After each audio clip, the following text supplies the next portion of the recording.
Alright, this video will build off of the previous episode, the first half of Morgenthau's Politics Among Nations. We'll cover the article, The Mainsprings of American Foreign Policy, the National Interest versus Moral Abstractions by Morgenthau. I find this to be a good bridging document between the first and second half of his book. It's going to clarify lots of things we encountered briefly last time in the video, in a lot more depth. It adds lots of history to it. That'd be a very top-tier article. So, the introduction, which is worth reading in your own time, essentially frames the article that we're going to have three phases of American foreign policy. A realist phase goes quickly into a moralizing phase with realism backing it, and then a phase totally just moralizing, not tied to power politics whatsoever.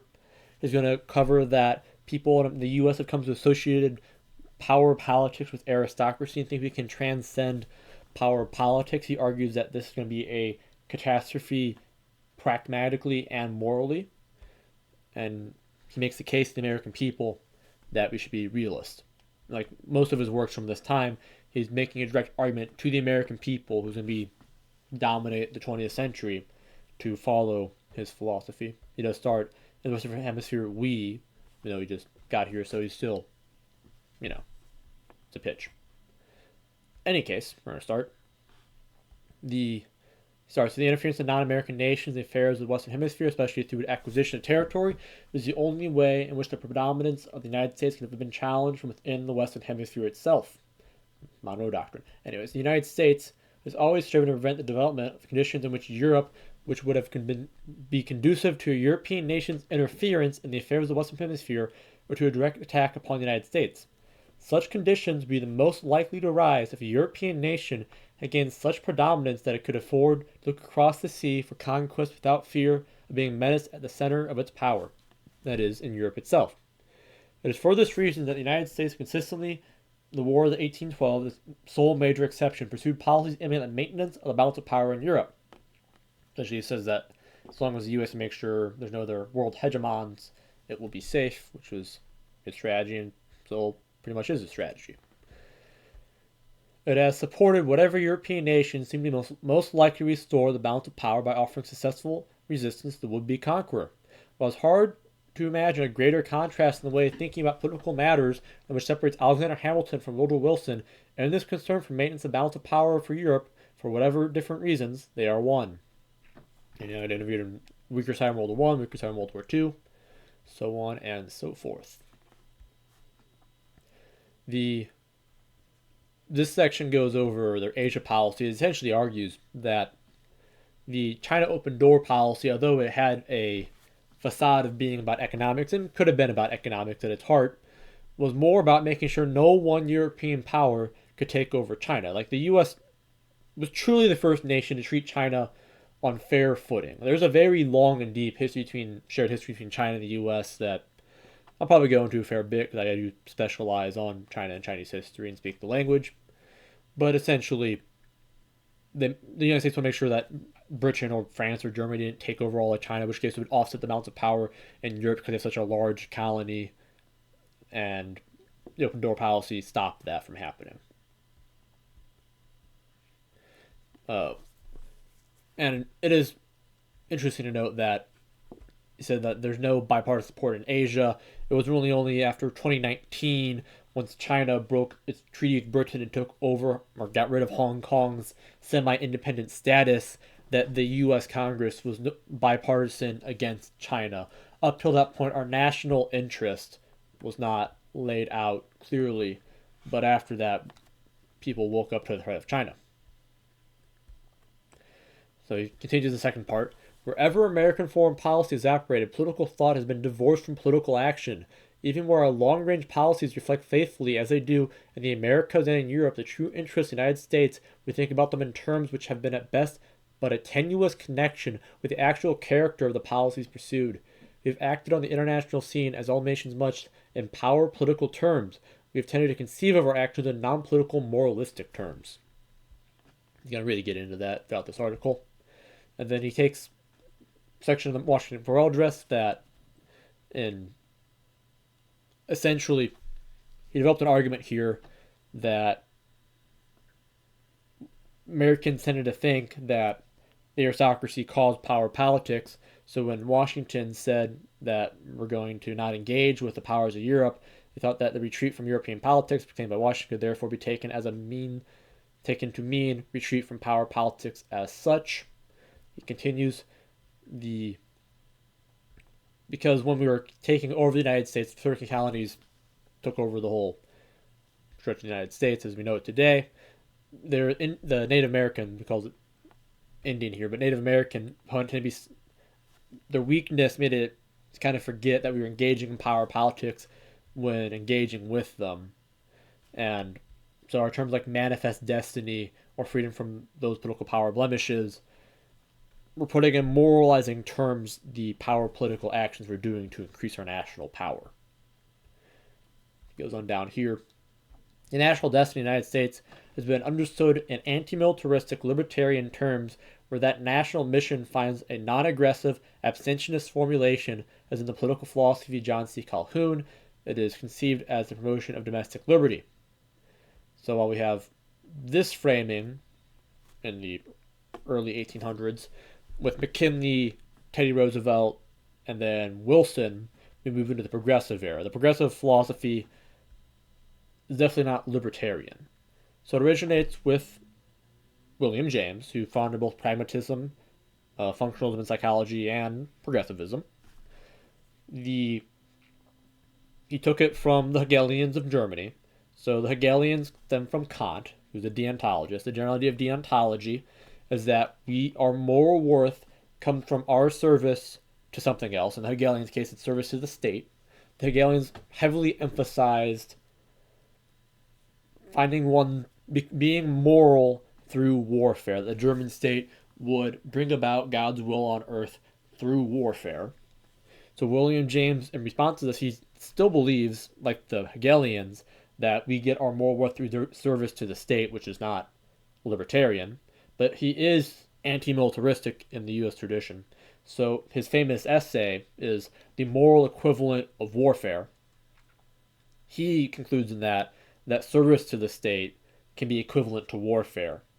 The mainstream progressive of the times, well, William James was a very famous pacifist. The progressives of the time were not pacifistic, and they saw everything as good and evil, and that because there's good and evil, we're on the side of good, we have to intervene to stop evil, which is essentially just Hegelianism branded with different moral terms.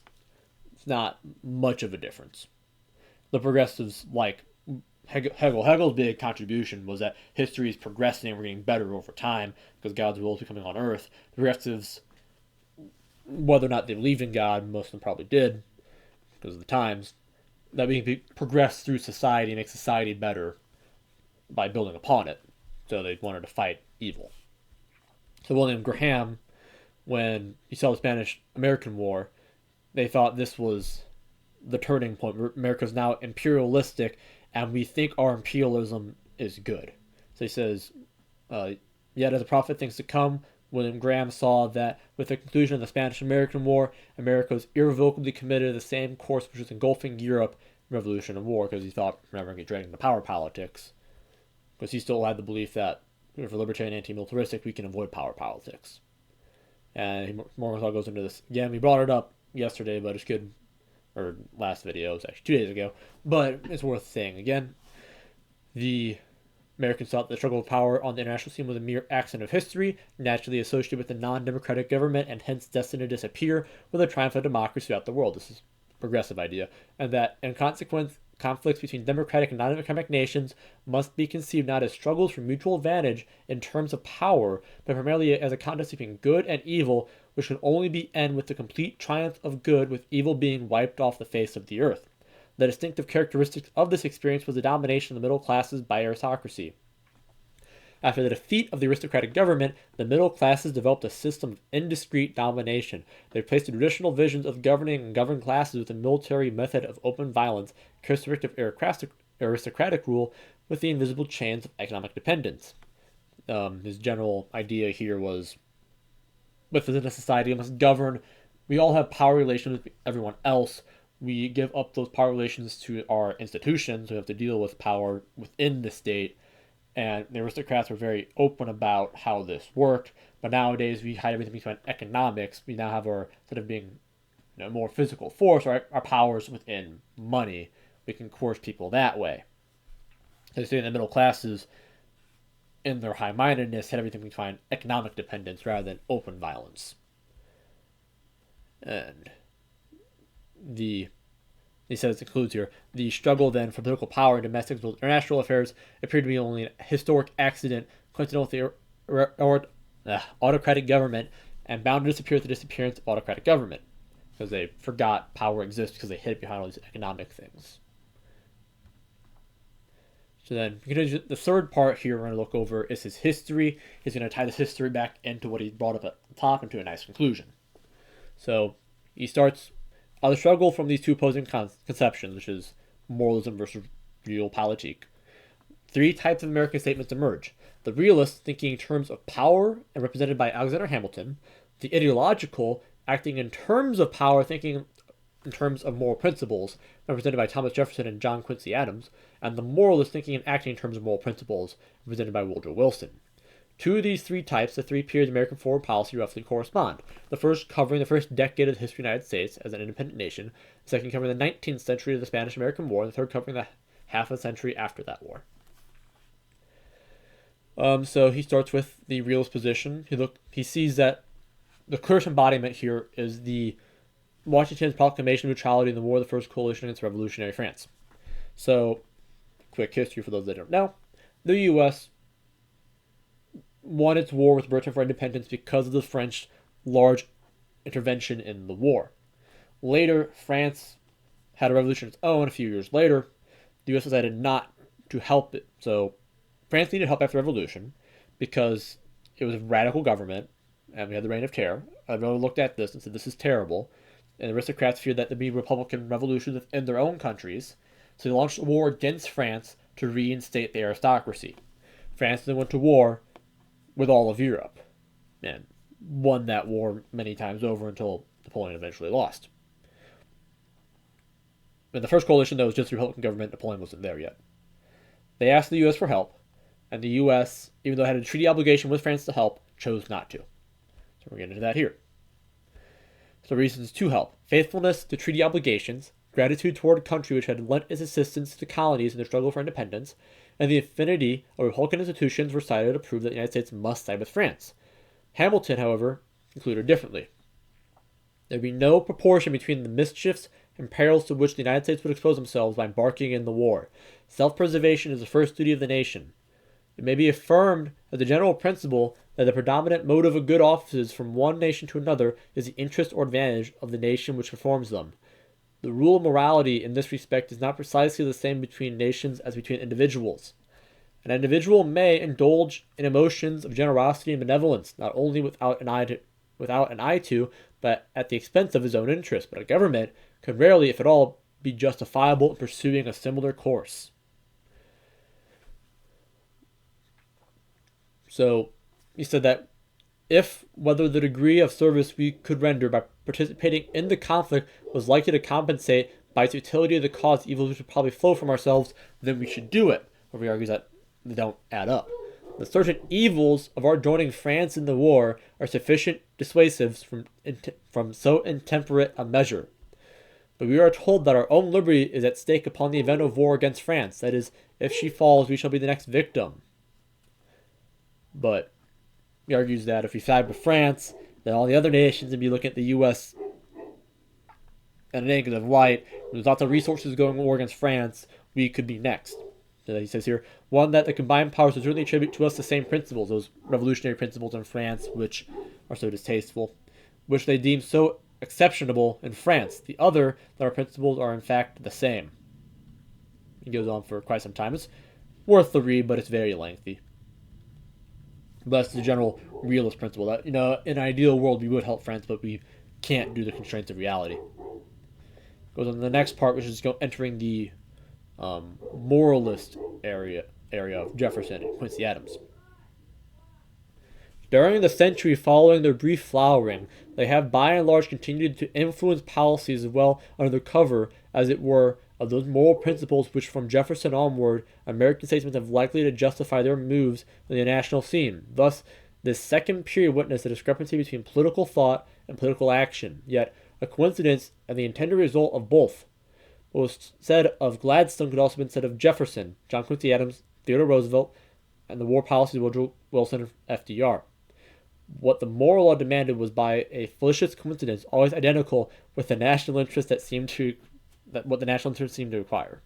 Essentially saying that at the end of the day, even though they really wanted to moralize, they had to go back to reality and take those necessary actions. But then, even if they couldn't get their ideals, they would now reframe what they actually had to take in through their ideological lens. So, he gives an example of Jefferson. During the concluding decade of Napoleonic Wars, Jefferson's thought on international affairs was a reflection of the ever-changing distribution of power in the world rather than immutable moral principles. In 1806, he favored an English ascendancy on the ocean as being safer for us than that of France. In 1807, the logic events forced him to admit, I never expect to be under the necessity of wishing success to Bonaparte, which would be France, but the English being equally tyrannical at sea as he is on land. So now he's wishing that France would reduce English power. However, in 1812, when Napoleon was at the pinnacle of his power, Jefferson hoped the restoration of the balance of power by supporting England. And then,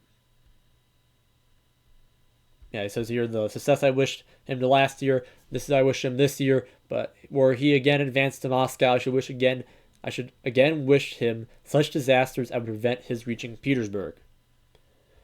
Then, it was only when, after 1815, the danger to the balance of power seemed to have passed that Jefferson allowed himself to indulge in the cultivation of moral principles divorced from the political exigencies of the hour.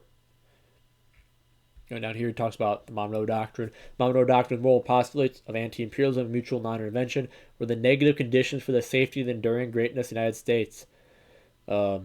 Manifest Destiny was a moral justification as well as a moral incentive for westward expansion of the United States, even though it was a matter of national interest. Now we're going to the Progressive Era down here. At the beginning of the third period, McKinley leads the United States as a great world power beyond the confines of the Western Hemisphere, ignorant of the bearing of his step upon the international interest, or the national interest, and guided by moral principles which are completely divorced from national interest. According to his own testimony, he knelt beside the bed in prayer on the eve of the Spanish-American War, and in the wee hours of the morning he heard a voice of God telling him, as would be expected, to annex the Philippines. This was his way of going about things, this is moral beliefs. Going on to Wilson. Wilson's thought not only disregards the national interest, but is explicitly opposed to it on moral grounds. It's a very perilous thing, he said in his address at Mobile on October 27, 1913, to determine the foreign policy of a nation in the terms of material interest, as not only is unfair to those with whom you're dealing, but is also degrading as regards your own actions. We dare not turn from the principles that morality and not expediency is the thing that must guide us, that we will never condone inequity because it's the most convenient to do so.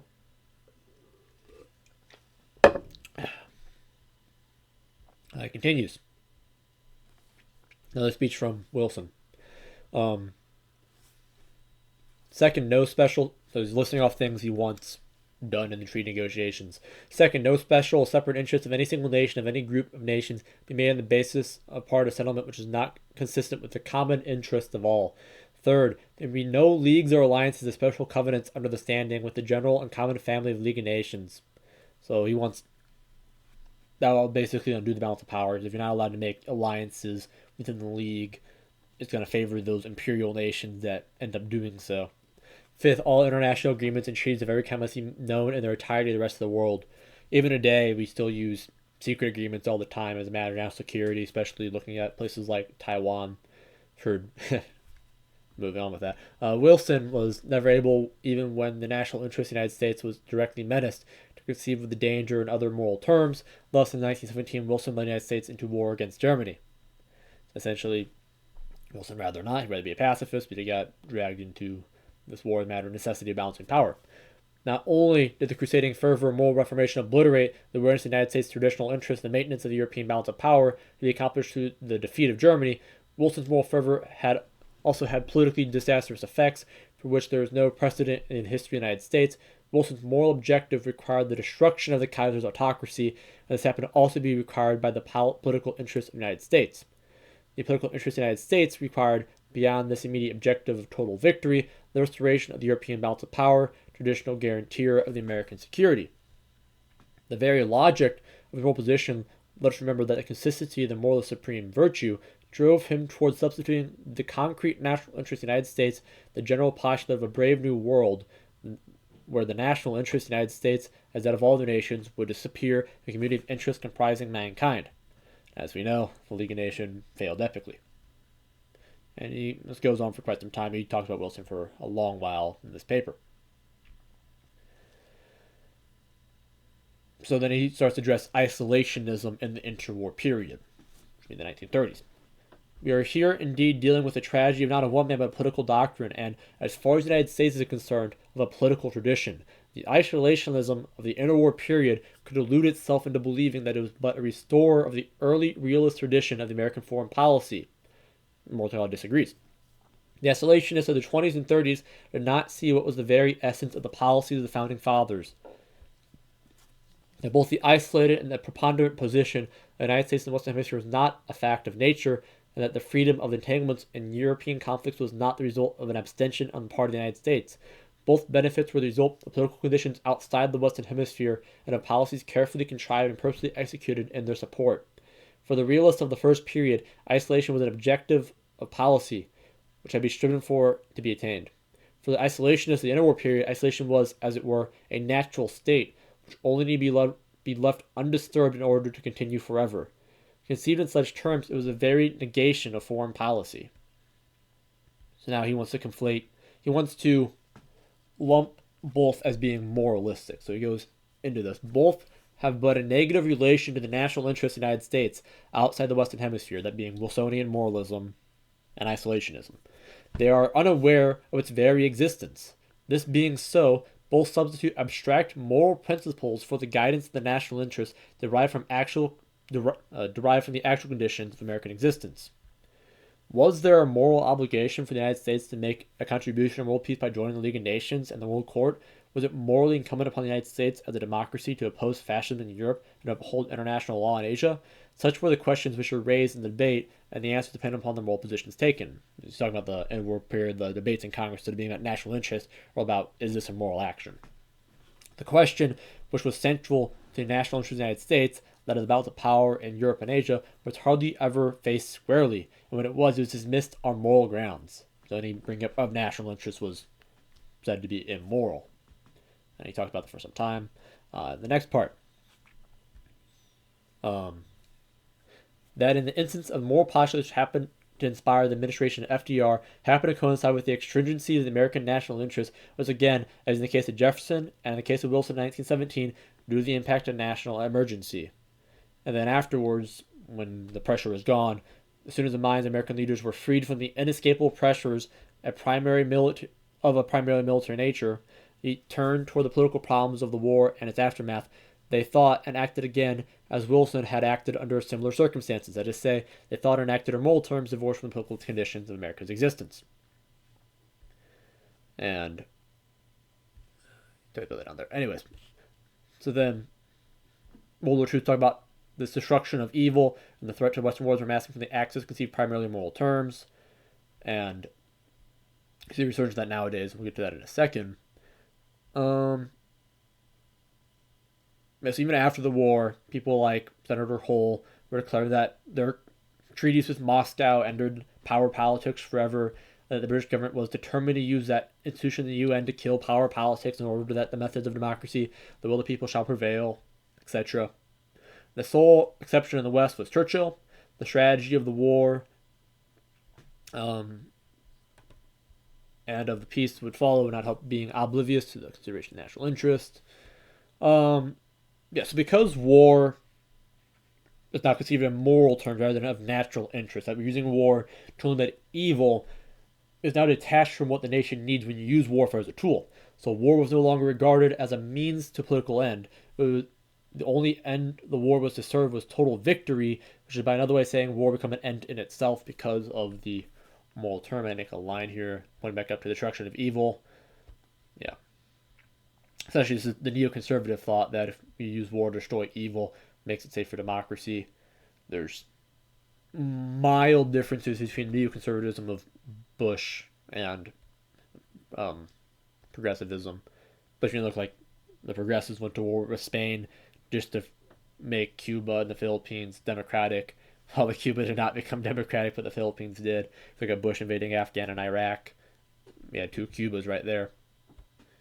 Um, so it became irrelevant how the war was won politically, as long as it was won speedily, cheaply, and totally. The thought that war might be waged in the view of a new balance of power to be established after the war occurred only once to Churchill and, of course, to Stalin.